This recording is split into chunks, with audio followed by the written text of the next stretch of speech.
Estamos entonces en plan Crecer en Misión. Hemos venido en este paso a paso hace prácticamente un año ya y estamos en nuestro encuentro semanal para pastores en el módulo 8 que nos corresponde células en la semana 3. Así que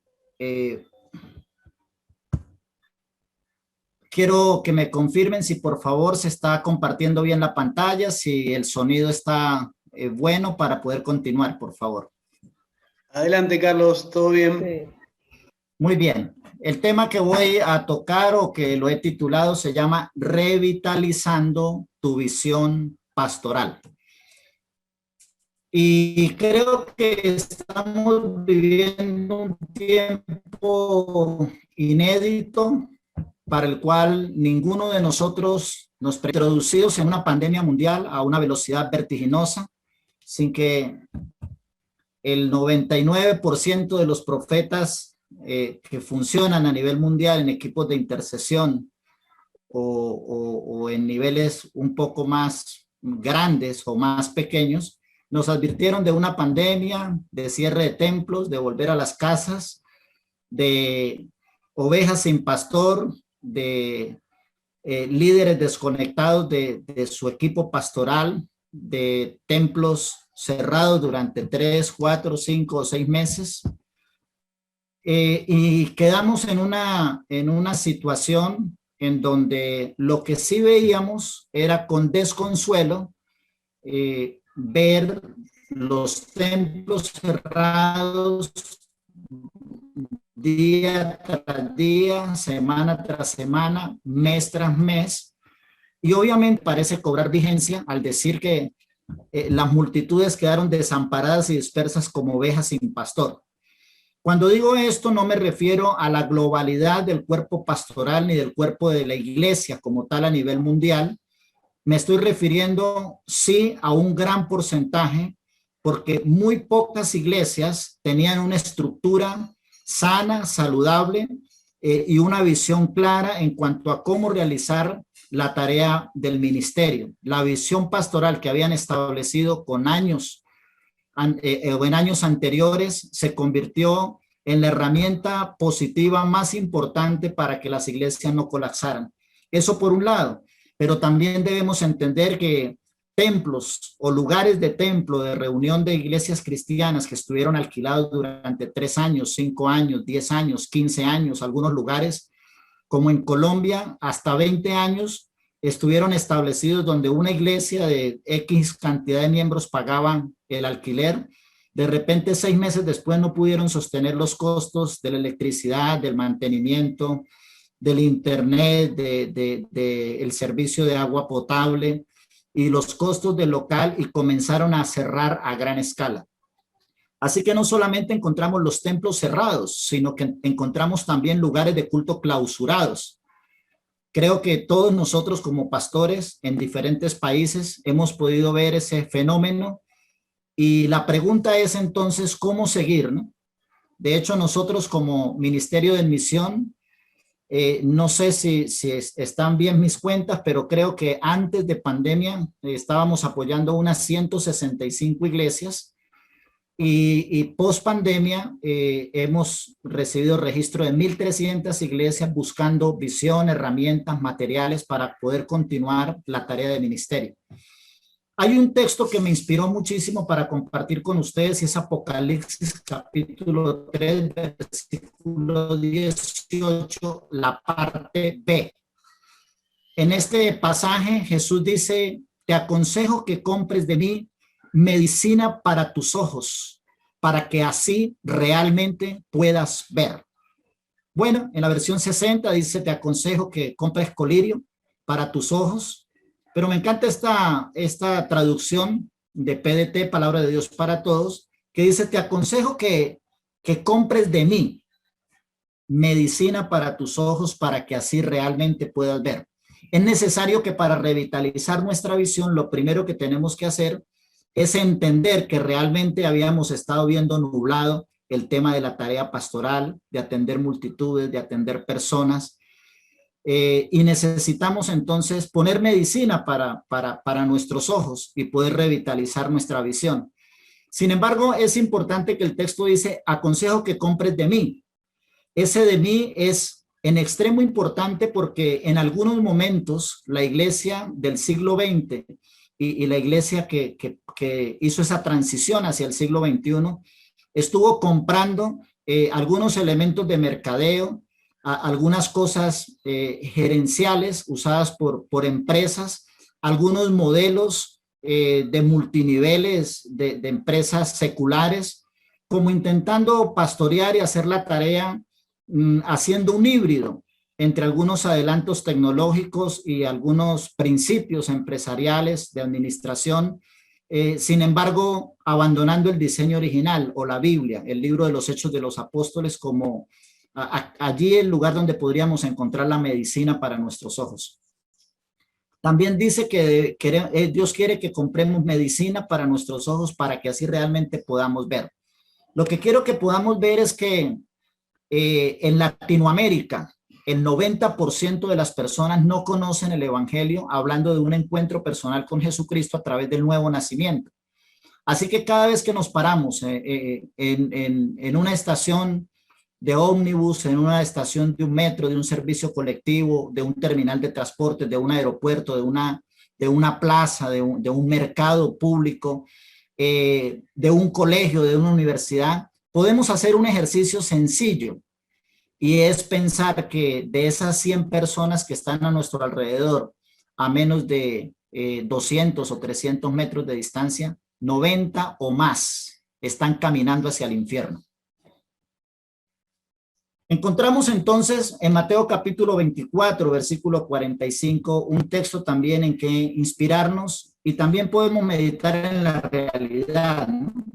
La pandemia del COVID puso en evidencia que muchas cosas que hacíamos en la iglesia parecían buenas, pero no nos sirvieron para contener los embates de la crisis que vivimos actualmente. Como acabo de decir, el cierre de los edificios eclesiásticos nos permitió ver creyentes rezagados por ausencia pastoral, multitudes sin alimento.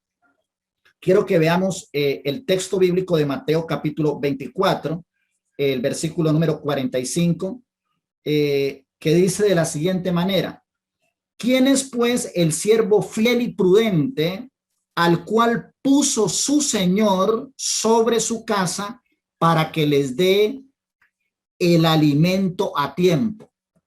Esa es una pregunta que puede marcar nuestro corazón cuando sabemos que necesitamos revitalizar nuestra visión de la tarea pastoral. ¿Quién es pues ese siervo fiel y prudente? Fíjese aquí las dos palabras, fiel.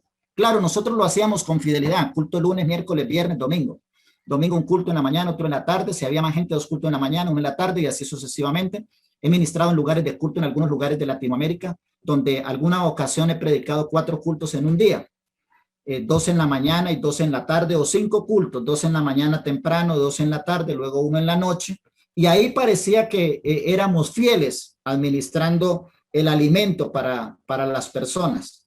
Sin embargo, el texto continúa diciendo que necesitamos ser siervos fieles y prudentes, y ahí nos falló la prudencia.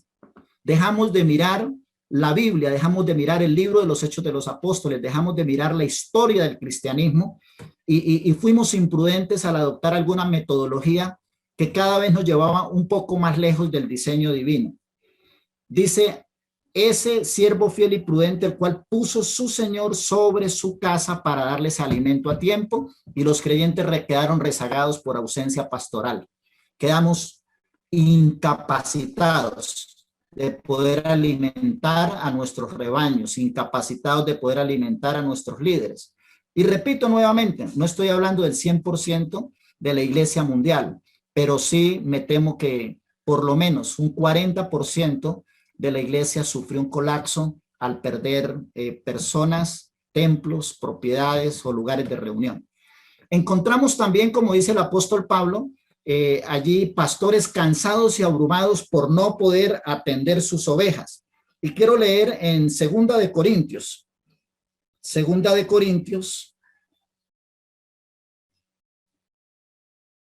capítulo 11,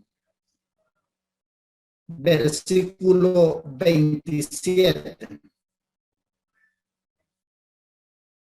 27 y 28, para tomarlo completo texto con texto. Dicen que si no tomamos el contexto hacemos un pretexto. Y quiero tomarlo en la Nueva Traducción Viviente. Dice de la siguiente manera. Pablo dice, he trabajado con esfuerzo y por largas horas y soporté muchas noches sin dormir. He tenido hambre y sed y a menudo me he quedado sin nada que comer. He temblado de frío sin tener ropa suficiente para mantenerme abrigado. Y además de todo eso, a diario llevo la carga de mi preocupación por todas las iglesias. ¡Wow! Qué palabra tan impresionante permite el Espíritu Santo que Lucas registre allí.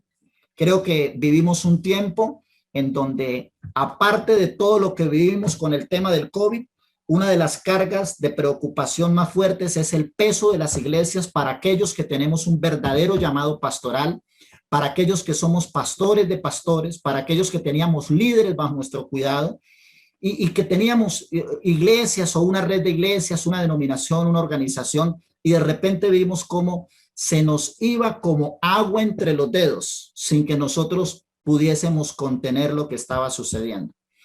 Así que con ese preámbulo, con ese contexto de lo que ha sido COVID en el mundo para la iglesia, volvamos entonces a la Biblia, al arte olvidado de la delegación, al arte olvidado de dejar de pensar que ministerio se puede hacer como llanero solitario y de la necesidad de rescatar el sacerdocio universal de cada creyente, pero también los dones y talentos que Dios ha colocado en ese equipo de liderazgo que ha colocado a nuestro alrededor. Éxodo capítulo 18, versículo 13, podemos leer: al día siguiente Moisés se sentó para oír los pleitos que los israelitas tenían unos con otros, y el pueblo esperó a ser atendido delante de Moisés desde la mañana hasta la tarde. Cuando el suegro de Moisés vio todo lo que él hacía por el pueblo, le preguntó: ¿qué logras hacer el trabajo tú solo, mientras que el pueblo está de pie a tu alrededor desde la mañana hasta la tarde? Moisés contestó: porque el pueblo acude a mí en busca de resoluciones de parte de Dios. Cuando les surge un desacuerdo, ellos acuden a mí y yo soy quien resuelve los casos entre los que están en conflicto. Mantengo al pueblo informado de los decretos de Dios y les transmito sus instrucciones. Él está aquí haciendo una tarea eminentemente pastoral, ¿verdad? Jetro le responde: no está bien lo que haces. Así acabarás agotado y también se agotará el pueblo. Esta tarea es una carga demasiado pesada para una sola persona. Ahora escúchame y déjame darte un consejo, y que Dios esté contigo. Tú debes seguir siendo el representante del pueblo ante Dios, presentándole los conflictos. Enséñale los decretos de Dios, transmítele sus instrucciones, muéstrales cómo comportarse en la vida. Sin embargo, elige de entre todo el pueblo a algunos hombres con capacidad y honestidad, temerosos de Dios, que odien el soborno. Nombra a los jefes de 1000, de 100, de 50 y de 10 personas. Bueno, la versión 1960 de este pasaje de Éxodo capítulo 18, versículo 19, dice que Jetro dice: acabarás agotado tú, el 18, y también el pueblo. Esta tarea es demasiado pesada para una sola persona. El 19 dice: escúchame y déjame darte un consejo, y que Dios esté contigo. La versión 60 lo dice de una, se trata de traducir un texto, una palabra textualmente. Permítame leerla para hacer un énfasis en algo que quiero mostrarle en esta noche. Éxodo capítulo 18, versículo número 13. Y voy a tomar la versión que es predilecta para nosotros en toda Latinoamérica, la versión Reina Valera del 60. Perdón, no era el 13, era el 19. Dice así: oye ahora mi voz, yo te aconsejaré. Está hablando del consejo de Jetro a Moisés. Yo te aconsejaré y Dios estará contigo. Esta es una de las mejores traducciones al español, la Reina Valera del 60, porque es una traducción textual. Toma del hebreo cada palabra y la transmite con el mejor significado al español, no de forma dinámica, sino de forma textual. Dice: oye mi voz y te aconsejaré y Dios estará contigo. Jetro no veía a Dios por ningún lado en lo que Moisés estaba haciendo. Jetro le dijo a Moisés: si usted delega el trabajo con jefes de grupos de 1000, con jefes de grupos de 100, con jefes de grupos de 50, con jefes de grupos de 10 personas, Dios estará contigo. Así que necesitamos revitalizar la visión, porque en algunos momentos Dios se bajó del auto llamado ministerio y nos quedamos nosotros como llanero solitario intentando proseguir una visión que es correcta, alimentar multitudes, pero que definitivamente por algunas razones olvidamos el arte de delegar y comenzamos entonces a intentar sostener todo alrededor de un solo hombre. ¿Por qué revitalizar tu visión, amados pastores? Bueno, una de las respuestas sería porque hay métodos que hemos usado por años que parecen buenos, pero no lo son. Usamos métodos por años que nos parecieron buenos, pero todo quedó demostrado que se nos rompió la iglesia en nuestras manos y no supimos cómo contener. Las ovejas quedaron rezagadas, algunas muertas de hambre en el camino, líderes desconectados. Otra razón por la que debemos revitalizar nuestra visión es porque la forma en que hemos venido trabajando puede ocasionar cansancio y agotamiento al pastor, su familia y a la congregación. Es importante entonces que revitalizar la visión no sea solamente pensando en volver a los métodos bíblicos, sino también pensando en el cuidado del pastor, de su familia, ¿por qué no de su equipo de trabajo? ¿Por qué revitalizar tu visión, amado pastor? Porque la tarea del ministerio debe ser realizada en equipo.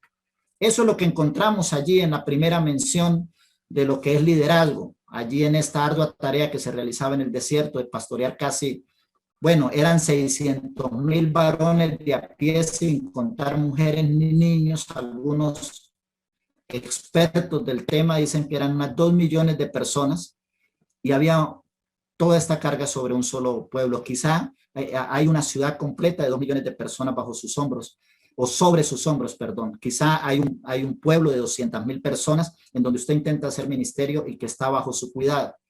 Debemos entonces revitalizar la visión, porque la tarea del ministerio debe ser realizada en equipo, porque debemos escuchar el consejo de personas con experiencia. Dice Jetro, sacerdote de Madián. No sabemos qué tipo de culto de sacerdocio ejercía Jetro con certeza, y en algunos momentos nosotros menospreciamos el consejo de otros consiervos simplemente porque ellos han venido realizando la tarea con otra visión, y cuando nos aconsejan cómo hacerlo, nosotros creemos que nos la sabemos todas porque llevamos mucho tiempo en ministerio y llegamos por un momento a cerrar nuestros oídos a ese consejo de otras personas con experiencia que tienen otra visión y que en algunos momentos pueden probar que la visión de ellos está más cercana al corazón y al diseño divino. ¿Por qué revitalizar tu visión? Porque debemos practicar el principio de la delegación para distribuir las cargas y potenciar los dones. Sin embargo, para revitalizar la visión es necesaria la transición. Esta palabra a mí me encantó cuando en el año 99 comenzó a sonar dentro de nuestro equipo de liderazgo en la ciudad de Cúcuta. Todo el mundo comenzó a hablar de la transición de lo pastoral a lo apostólico.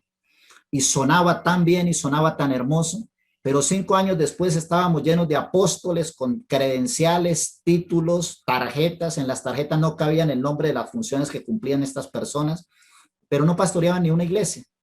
Usted encontraba, decía, apóstol tal, conferencista internacional, y ¿cuál es la red de iglesia de él? No, está intentando plantar una iglesia. Entonces, esa transición de lo pastoral a lo apostólico era moverse de una condición a otra, entender que se necesitaba que todo el equipo de los 5 ministerios pudieran edificar a la iglesia para la obra del ministerio, y que se había perdido esa visión de la tarea apostólica. No necesitábamos rescatar entonces el título del apóstol, sino volver al arte olvidado de la plantación de iglesias, de levantar plantadores, de entrenar plantadores y de sentir en realidad preocupación por las iglesias establecidas, revitalizándolas, y también para que ellas pudieran multiplicarse en membresía, también pudieran plantar nuevas iglesias, pero la tarea apostólica más importante era ayudarles a soñar el potencial que Jesús soñó, que desde su Jerusalén, desde el contexto local, pudieran alzar sus ojos y ver los campos blancos en las etnias no alcanzadas. Para revitalizar la visión es necesaria una transición, y COVID demanda de la pastoral actual y presente una transición. Necesitamos movernos de una condición a otra. Vamos entonces a desarrollar el cómo revitalizar tu visión, y no pretendo ser un gurú de la pastoral latinoamericano mundial. Solamente con muchísima humildad, con muchísimo temor y temblor, quiero darles algunos pasos que quizá puedan refrescar cosas o quizá puedan desafiarlo en esta noche a comenzar una transición. ¿Cómo revitalizar tu visión? Una vez que estamos convencidos que necesitamos hacerlo, la pregunta es ¿por dónde comenzar? Bueno, una de las primeras cosas es que tú debes desear el cambio. Parecía que Moisés no tenía muy claro la necesidad de realizar un cambio. Él no deseaba un cambio. Él sentía que la responsabilidad de alimentar al pueblo, consultar a Dios, gerenciar al pueblo era responsabilidad de él solo. Sin embargo, Jetro le muestra que hay otra forma de hacer ministerio, y es delegando. Así que nosotros necesitamos, antes que cualquier otra cosa, entender si nuestra congregación, si nuestra iglesia local, si nuestra red de iglesias, si nuestra organización, si nuestra denominación, si nuestro ministerio debe realizar un cambio. De allí parte el principio para comenzar a revitalizar la visión. Debemos desear el cambio. Los cambios son solo para aquellos que están insatisfechos con el statu quo. Los cambios son solo para aquellos que están insatisfechos con sus resultados. Yo he atendido por horas en estos últimos 10 meses a pastores que dijeron: tenía 500 ovejas y me quedan 30. El templo quedó desocupado, o simplemente el templo era un lugar por el que pagábamos y no pudimos sostener económicamente, cerramos el templo, y ahora anhelo un cambio. Y los he escuchado abrir su corazón y llorando, y hemos llorado juntos diciendo: estoy listo 20 años después para sentarme a aprender de alguien qué debo hacer para continuar. Y el primer y más grande consejo es: estás en el punto óptimo para revitalizar tu visión. Debes desear el cambio. Aquellos que en medio de la pandemia no pudieron alimentar su rebaño a tiempo y no pudieron cumplir la tarea evangelística porque fue detenida casi que abrupta y totalmente, son aquellas personas que con un llamado sincero y genuino pueden decir: necesito un cambio. Es el primer elemento, cómo revitalizar tu visión. Pero también debes orar por esa visión que Dios te va a dar para poder continuar realizando tu ministerio. Es Dios quien debe poner en el corazón el deseo de un cambio. Si Dios no te mueve a realizar la transición, no te muevas, quédate donde estás. Un principio de liderazgo de John Maxwell es: no se repara lo que está funcionando. Entonces, si usted cree que lo está haciendo bien, si a usted le ha funcionado, si usted ya venía trabajando de una manera, que no perdió ovejas, que no perdió líderes, que pudo continuar y avanzar, porque un montón de ministerios duplicaron su trabajo en el tiempo de pandemia. Si sientes que está bien, bueno, muy bien, plántate ahí, quédate ahí, pero si necesitas un cambio, entonces debes comenzar a orar por una visión que venga del corazón mismo de Dios. Debes orar hasta que sepas qué es lo que Dios quiere para ti. Yo recuerdo mi oración entre el año 2000 al año 2005, fue una oración continua e incesante.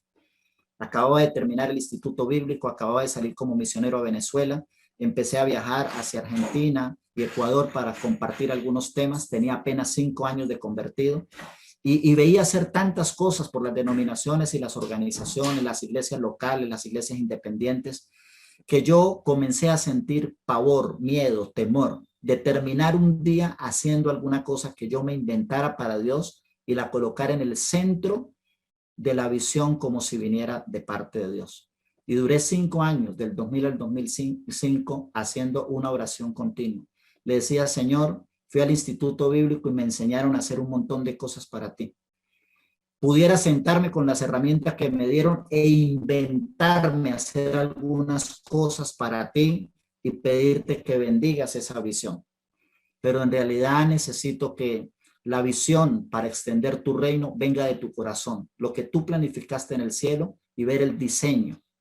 Así que me encontré con ese texto hermoso de Pedro, donde dice que Dios no quiere que ninguno perezca, sino que todos vengan al arrepentimiento, y dejé que esa visión de Dios se estableciera en mi corazón como lo más importante. Luego Dios me daría otros elementos como Colosenses 1, 28 y 29, donde dice: aconsejamos con la sabiduría de Dios para presentar a cada hombre perfecto, maduro, para enseñar. Entonces dice: y puedo hacer esto por el poder de Dios que reposa en mí. Debes orar por la visión, porque Dios está comprometido solamente con su diseño. Dios está comprometido solamente con lo que Él se inventó. Debes orar hasta que sepas qué es lo que Dios quiere para ti, según la visión de Él. Cuando encontramos en Nehemías, Nehemías fue un hombre que tuvo una visión, pero una vez que tuvo la visión, desde antes él venía orando, y en medio de esa oración Dios le dio el deseo de edificar los muros.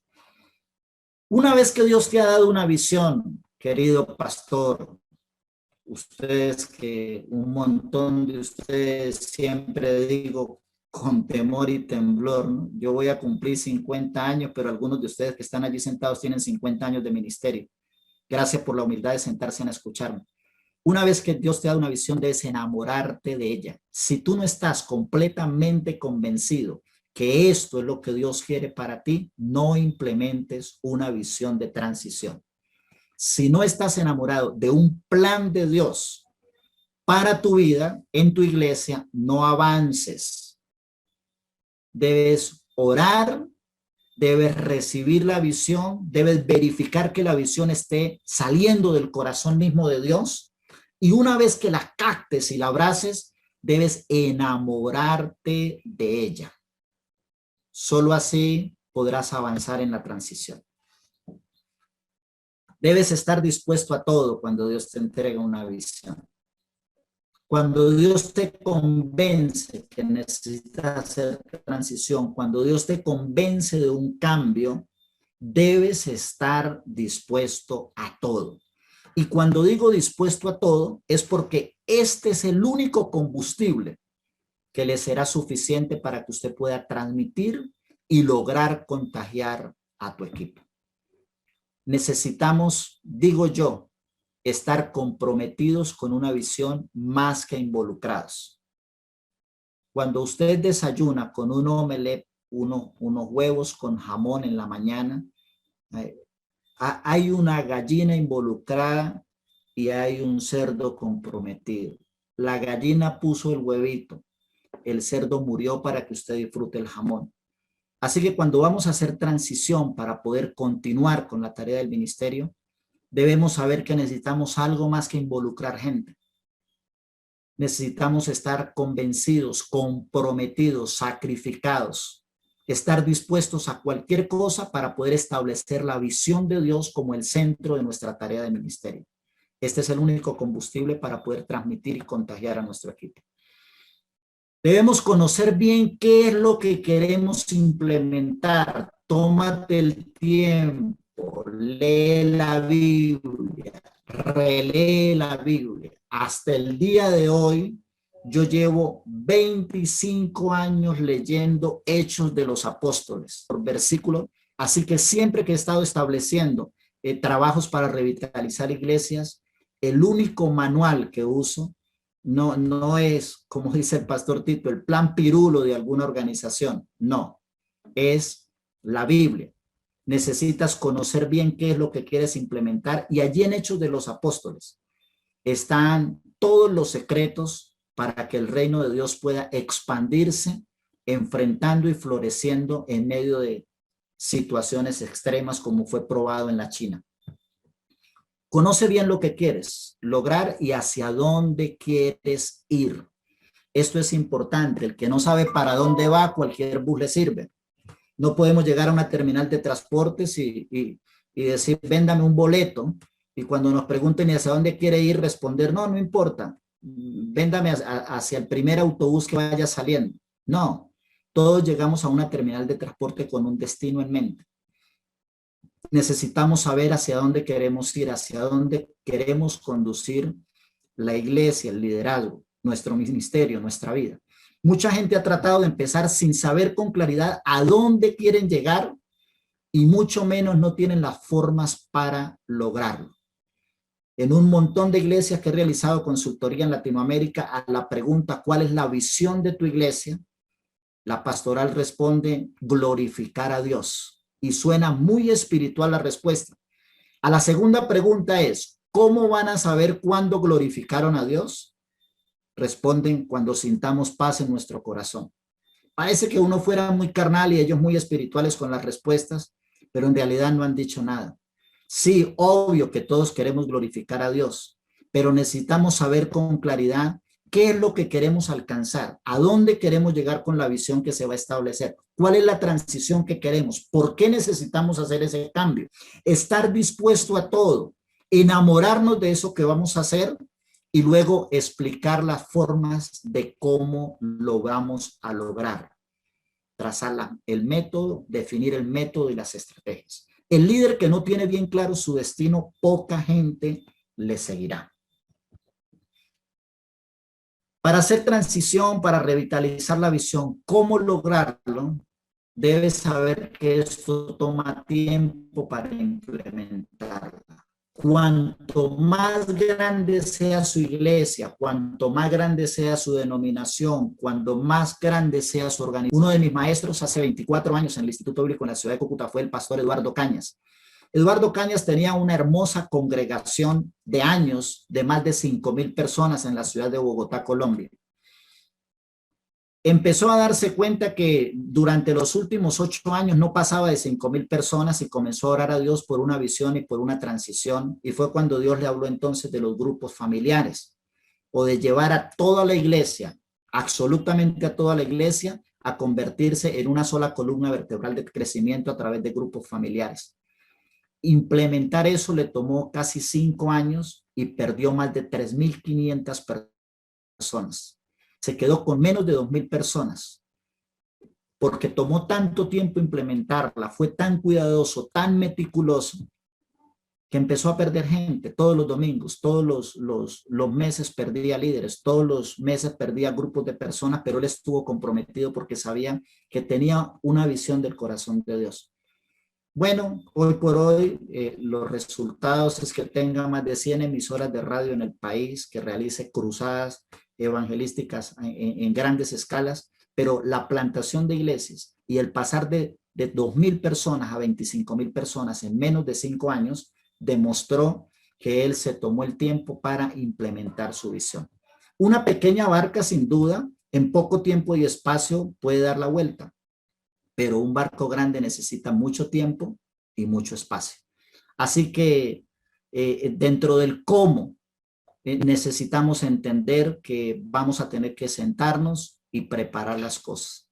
Los grandes fracasos, los fracasos más estrepitosos cuando intentamos poner en práctica una visión o una tarea ministerial es porque hemos tomado a la ligera el implementar estas cosas. No trates de hacer todo en poco tiempo, asesórate bien qué es lo que quieres hacer y cómo lo vas a hacer. Luego haz los cambios, pero haz los cambios de uno en uno y comienza a avanzar progresivamente. Una vez que tienes claro todo esto, comunícalo a la iglesia. Debes procurar que todos los líderes suban a bordo en tu barco. De otra manera, esto le traerá mayor problema. Las primeras personas que deben comprender la visión y que usted necesita bajar la información de una manera clara, paulatina, explicada, en oración, con un espíritu de amor y de fraternidad muy, muy fuerte, es que usted debe procurar que todos los líderes suban a bordo en tu barco. Una vez que hayas tomado tiempo, días, semanas, meses, para implementar esto, según el tamaño de tu organización, una iglesia de 30 miembros con 5 años de historia, usted la puede mover fácilmente. Pero encontramos en nuestro contexto latinoamericano organizaciones que han quedado improductivas 40 o 50 años después de funcionar. Cada vez que uno viaja por Latinoamérica encuentra verdaderos monumentos eclesiásticos, templos que construyeron a razón de hasta 100,000, 200,000 dólares que están desocupados o que fueron construidos para 1,000 personas y tienen menos de 30 personas asistiendo. Esas organizaciones necesitan entonces tomarse el tiempo, los días, las semanas, meses quizá, para poder estar listo, comunicarlo a esa iglesia que tienen y poder comenzar a avanzar. También debes comenzar a predicar sobre el tema de la transición. Me encanta ver a mi hijo mayor tomando limones de gran tamaño, cortándolos en cuadritos, metiéndolos en una vasija con sal y metiendo estos trozos de limón en su boca mientras está al lado mío viendo una película. Bueno, ni se imagina todo lo que esto produce en mi boca. Me da dentera, se me llena la boca de agua. Él es el que se está comiendo el limón con sal. Sin embargo, lo hace de tal forma y con tal pasión que hasta mi boca y mi dentadura se afecta por verlo hacer eso. Usted debe comunicar la transición, la visión y la transición a la iglesia, pero debe hacerlo con pasión. Debe comenzar a predicar sobre el tema y todo el mundo tiene que darse cuenta que usted está convencido y comprometido a todo. Si usted no es capaz de producirle de entera a nadie cuando usted comunica una visión, si usted no es capaz de hacerle llenar la boca de agua, de soñar lo que está hablando, va a ser muy difícil que la comunicación pueda ser efectiva para realizar la transición. Comienza con los de más influencia en la iglesia. Toda iglesia, todo ministerio tiene personas muy fuertes e influyentes. Son las primeras con las que debes trabajar.